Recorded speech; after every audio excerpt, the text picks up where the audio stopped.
How do you hire a ghostwriter? That's the topic I'm addressing today with the right question. I'm Daphne Gray Grant, the publication coach.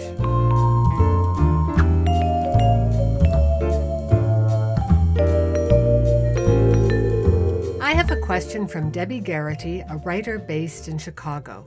Here's what she's asked by email. If you want to hire a ghostwriter, what type of material do you need to give them? And what do they typically charge? Thanks for your question, Debbie.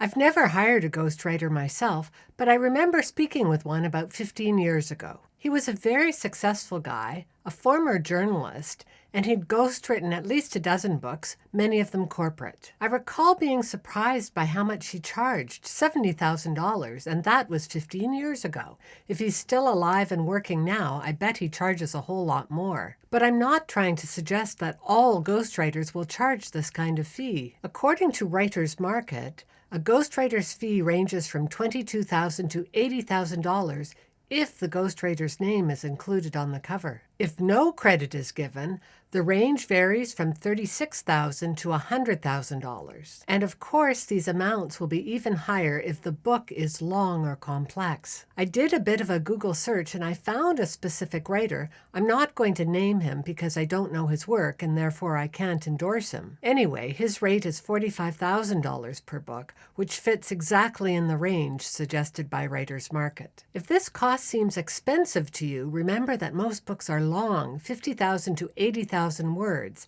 and most will take 6 months to a year to write. In fact, if you're able to find someone who's willing to do it for a whole lot less than $45,000, I'd be suspicious. Do they have the experience you need? As for the type of material the ghostwriter is going to need, I suspect that every writer is a little bit different. Most will want to begin with a long in-person meeting.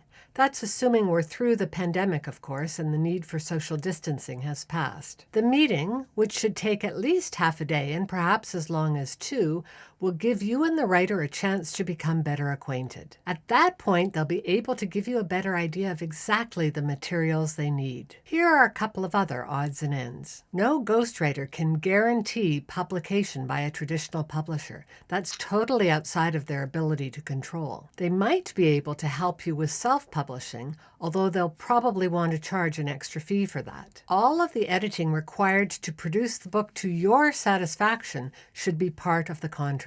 It's the ghostwriter's job to make sure you're happy. And if you want to keep it a secret that you used a ghostwriter, be sure to have that person sign a confidentiality agreement. Why do people hire ghostwriters? They do it because they don't have the time or inclination to do the writing themselves. In particular, some business people or actors and other celebrities know that having a book out will help improve their image, and they want it done quickly. It's a question of being willing to pay for something you can't or won't do yourself. Finally, let me wrap up with a quote from the noted English author Robert Harris. A ghost who has only a lay knowledge of the subject will be able to keep asking the same questions as the lay reader and will therefore open up the potential readership of the book to a much wider audience. Debbie, if you want to hire a ghostwriter, understand that it's a relatively expensive choice. But if you have good reasons for doing it, this writer can save you a lot of time and energy